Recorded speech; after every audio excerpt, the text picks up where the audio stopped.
Benedicite, muy buenos días. Continuamos con los comentarios a la Filocalía. Estamos ya acercándonos al final de las sentencias de Antonio el Grande, atribuidas a Antonio el Grande.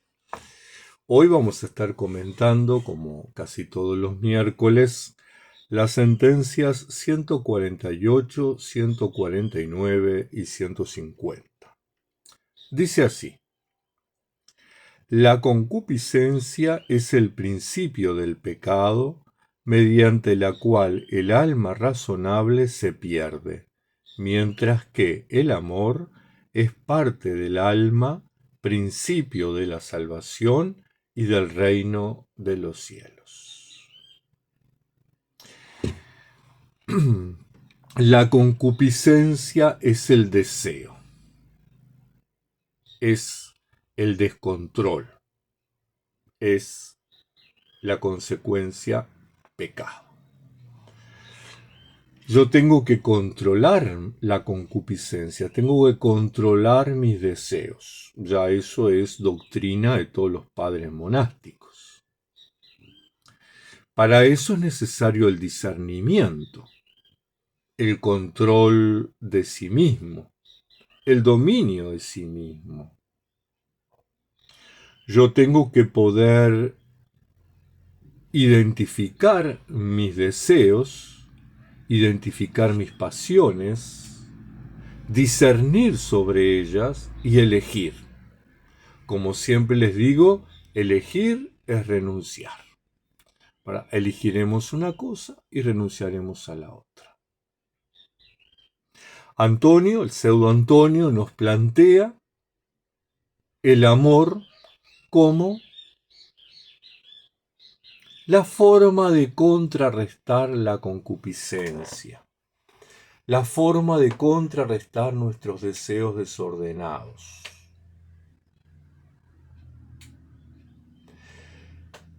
Pero cuando hablamos de amor, en realidad tenemos tres acepciones, según Erich Fromm, sobre el amor. El amor fraterno, que es el amor que tenemos, ¿verdad? En la familia, en los conocidos, en los grupos donde nos movemos. El amor erótico, el eros, que es el amor hacia la pareja. Y el ágape, el amor universal, ese amor muy parecido al amor de Dios, el ágape. Jesús en el Evangelio nos plantea como sinónimo del amor la justicia, ¿verdad? Cuando nosotros leemos Mateo 25 y tuve hambre y me diste comer, tuve sed, me diste beber, estuve preso, me visitaste, estuve enfermo, me fuiste a ver, estuve desnudo, me vestiste. En fin, justicia igual a solidaridad, empatía.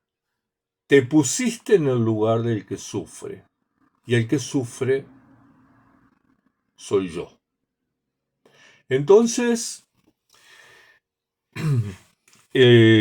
Antonio nos plantea que el amor que se transforma en justicia, en solidaridad, no solo para el género humano, sino para toda la creación.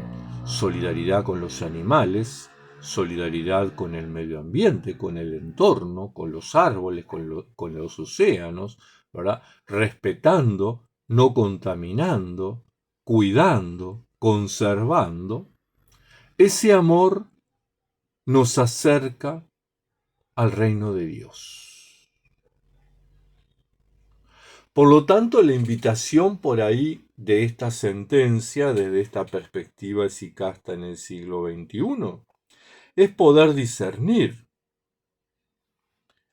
la concupiscencia y poder contrarrestarla con actos de amor en la familia, actos de amor en el trabajo, actos de amor en el vecindario, actos de amor en la comunidad monástica o en la comunidad cristiana, en la congregación donde nos reunimos, actos de amor cuando viajo en el transporte colectivo, actos de amor cuando transito por las calles, actos de amor cuando me siento en un parque a disfrutarlo. Esa invitación, entonces, tal vez sería uno de los elementos que nos ayudaría a cambiar nuestro entorno en este siglo XXI. La sentencia 149 dice así: el cobre, si es descuidado y no es tratado como con la debida atención, por no haber sido utilizado por largo tiempo, es corrompido por la herrumbre que le recubre y pierde su belleza. También el alma ociosa, descuidando el vivir honesto y la conversión a Dios, se aleja de sus malas acciones, se aleja con sus malas acciones de la protección divina y, como el cobre por la herrumbre, así es consumada por la malicia que sigue al descuido a causa de la materia del cuerpo, y se encuentra privada de belleza e inútil para la salvación. Nuevamente nos enfrenta ese concepto de materia versus espíritu. Pero más allá de eso, y teniendo plena conciencia en nuestros tiempos de que no estamos divididos, sino que somos uno, el ser humano es uno, cabe pensar por lo menos en dos cosas, en las dos recomendaciones que nos hace. La vida honesta, el vivir honesto. Eso es importante. Uno puede jugar a ser honesto. Uno puede aparentar que es honesto. Pero solamente la continuidad en la vida, la permanencia en el tiempo demuestra si alguien es honesto o no. Podemos tener acciones honestas, pero entre altibajos, entre honestidades y deshonestidades.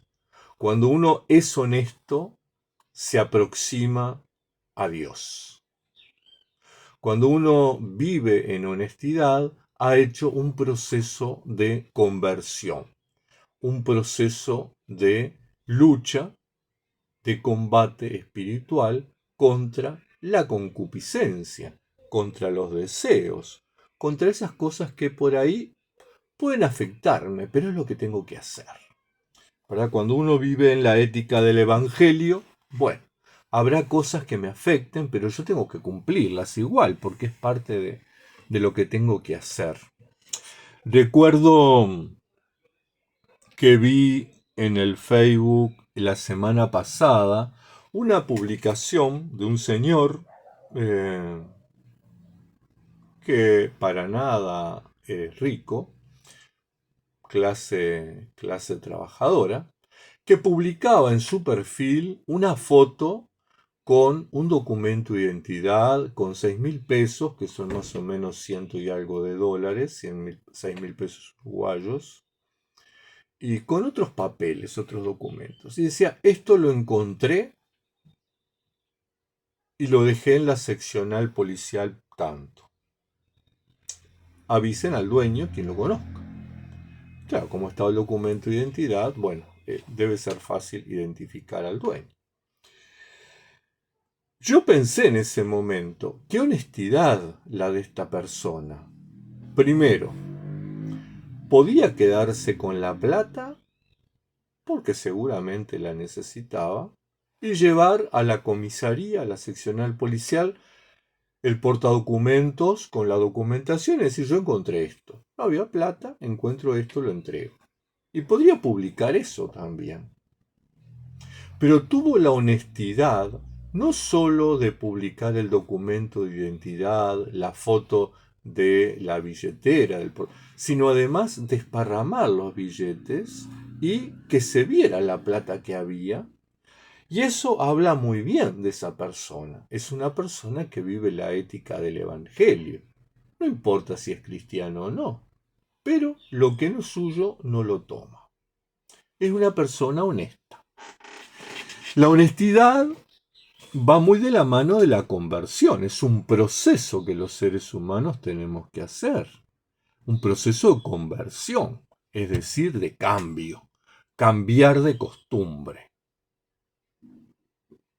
Ese cambio implica búsqueda. Búsqueda de Dios. Escucha de Dios. Seguimiento en la obediencia. Como Abraham, que dejó atrás su familia, su tierra y se fue tras una promesa. Implica obediencia como Moisés, que se escapaba de Egipto y retorna porque Dios lo manda a liderar al pueblo. Obediencia de Jesús, que pudiendo decir que estos judíos se arreglen como puedan, yo ya tengo mi pequeña comunidad, construyo un movimiento a partir de esto y terminó la historia, y no, Jesús se hace solidario con todo su pueblo. Insiste una y otra vez cumpliendo o intentando cumplir el proyecto de Dios, invitando a todas las personas, diciendo que Dios es Padre y que todos somos hermanos. Este proceso de conversión implica un retorno, un regreso. El hijo pródigo del Evangelio de Lucas 15, ¿verdad? Deja su sitio que había elegido para vivir, deja su pasado y retorna a la casa paterna. Implica lo que dice San Benito en la regla, para que, por la obediencia, retornes a Dios del que te habías alejado por tu indolente desobediencia. Proceso de conversión, entonces, es la respuesta al alma ociosa. Acompañada, ese proceso de conversión implica ciertas actividades. Yo no puedo seguir como hasta el momento. Pero actividades, no activismo. El activismo me descentra, me distrae, me agota, me chupa todas las energías, porque estoy una cosa en otra acá allá. Entonces, para combatir el ocio es importante la actividad, no el activismo. Porque el ocio nos conduce, sobre todo a quienes estamos en la vida monástica, a quienes intentamos llevar una vida eremítica, a quienes estamos en un eremitorio, quienes tratamos de practicar el esicasmo, el ocio nos distrae. Porque cuando yo no sé utilizar mis tiempos, y bueno, me conecto al Facebook, me conecto al YouTube, empiezo a conversar por el WhatsApp de cualquier cosa. Cualquier tema es válido. Y ahí me distraigo y voy pasando el tiempo. Entonces es importante el control del ocio. El ocio es bueno. Todas las personas tenemos derecho a tener tiempo de recreación, a tener tiempo de dispersión.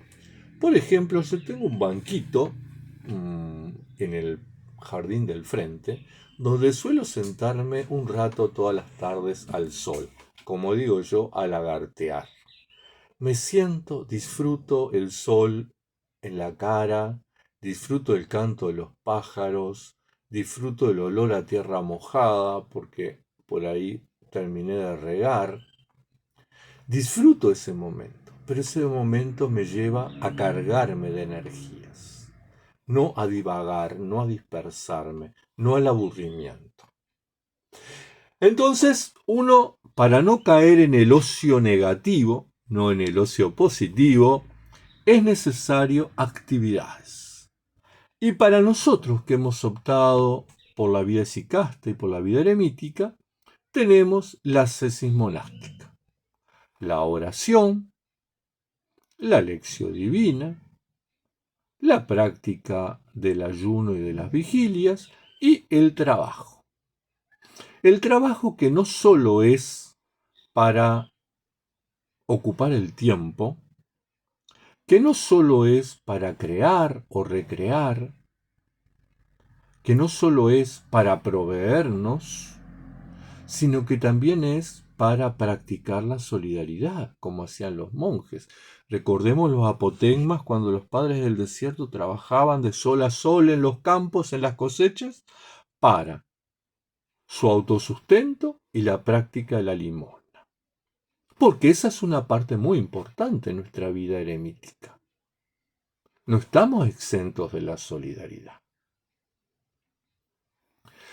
La sentencia 150 dice así: Dios es bueno, exento de pasiones o cambios. Si se considera como razonable y verdadero que Dios no está sujeto a cambios, no se entiende cómo Él se puede alegrar con los buenos despreciando a los malos, encolerizándose con los pecadores y luego, si se le rinde culto, tornarse propicio. Hay que decir, sin embargo, que Dios ni se alegra ni se enfurece, porque alegría y tristeza son pasiones, ni tampoco se le puede rendir culto con dones, porque esto significaría que Él puede ser conquistado por el placer. No es lícito juzgar bien o mal al divino en base a las realidades humanas. Dios es solamente bueno.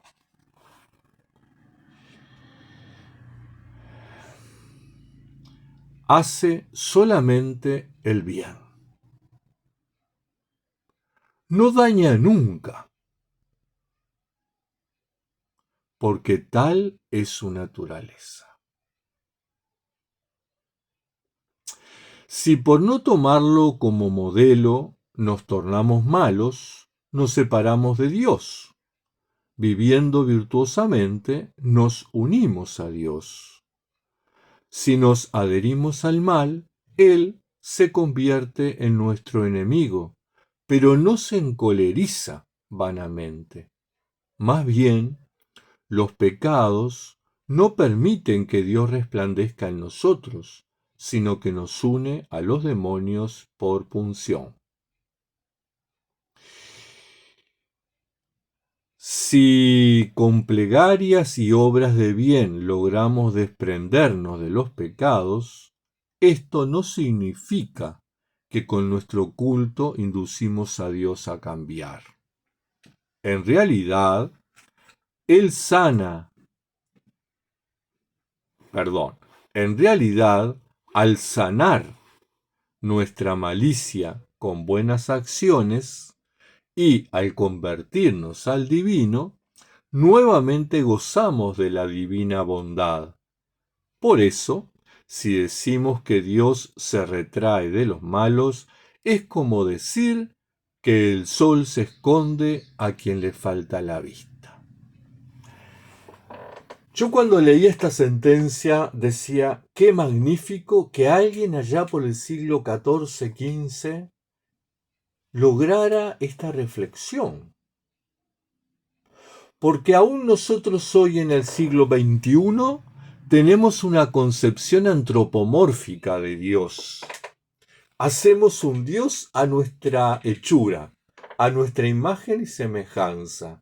Un Dios que se enoja, que castiga, que prueba, que manda al infierno, que manda al purgatorio, que saca del purgatorio, que manda un mamarracho de Dios. Dios es Dios. Todas esas concepciones que manejamos nosotros son antropomorfismos, es decir, que proyectamos en Dios lo que nosotros haríamos, lo que nosotros deseamos, lo que nosotros queremos. Dios es Dios. Dios es misterio. Dios no se enoja. Dios no se encoleriza. Dios no premia.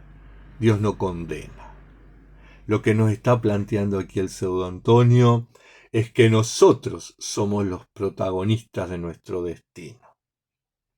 Cuidado con pretender manipular a Dios con nuestras oraciones, con nuestras limosnas, con nuestros ayunos, con nuestras novenas, con nuestras celebraciones.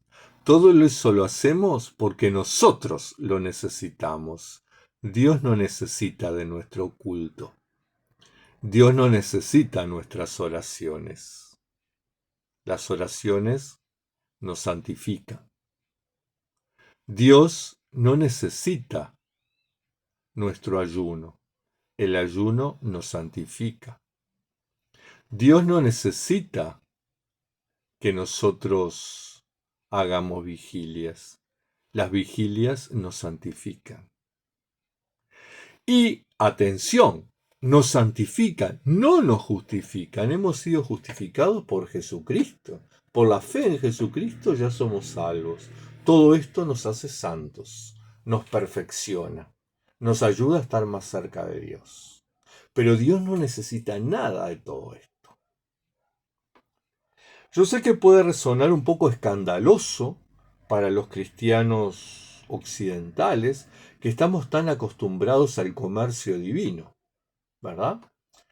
Estamos tan acostumbrados a hacer cosas para cambiar la voluntad de Dios. Yo voy a orar para que fulano se sane. Yo voy a hacer ayuno para lograr tal cosa. Dios es Dios. Dios es un misterio. Dios es el bien. Entonces, si yo humano elijo el bien y hago el bien, voy a acercarme a Dios. Y cada vez voy a estar más cerca de Él. Y cada vez voy a estar más en su presencia. Si yo humano, con mis acciones me alejo de Dios, voy a estar cada vez más lejos, cada vez más apartado, cada vez más viviendo las consecuencias de la separación de Dios.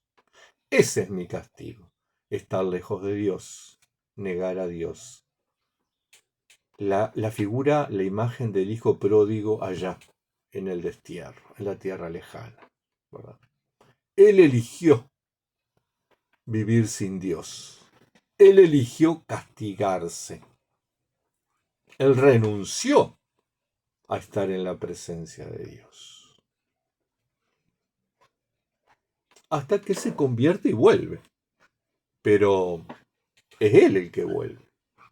Ciertamente el Padre está atento, ¿verdad?, a recibirlo, pero es el Hijo el que decide salir del cuidado de los cerdos. Es el Hijo el que decide ponerse en camino. Es el Hijo el que desea retornar a la casa del Padre, a la presencia de Dios. Y entonces es importante que tengamos muy en cuenta que nuestras acciones tienen sus consecuencias, tienen sus efectos. Todo lo que hacemos o todo lo que dejamos de hacer tiene consecuencias en esta vida. Todo lo que hacemos o dejamos de hacer nos acerca a Dios o nos aleja a Dios. Y ese acercamiento es la salvación. Y ese alejamiento es la perdición, es la condena. Nos condenamos nosotros mismos a vivir fuera de la presencia de Dios. Nos condenamos nosotros mismos a vivir sin Dios. Nos condenamos nosotros mismos a sufrir la ausencia del Padre bueno. es nuestra elección. Fíjense qué riqueza, ¿no? Esta reflexión, esta sentencia de Antonio el Grande, el pseudo Antonio, ponernos a pensar, nosotros en este siglo XXI, ponernos a pensar justamente en cómo concebimos a Dios,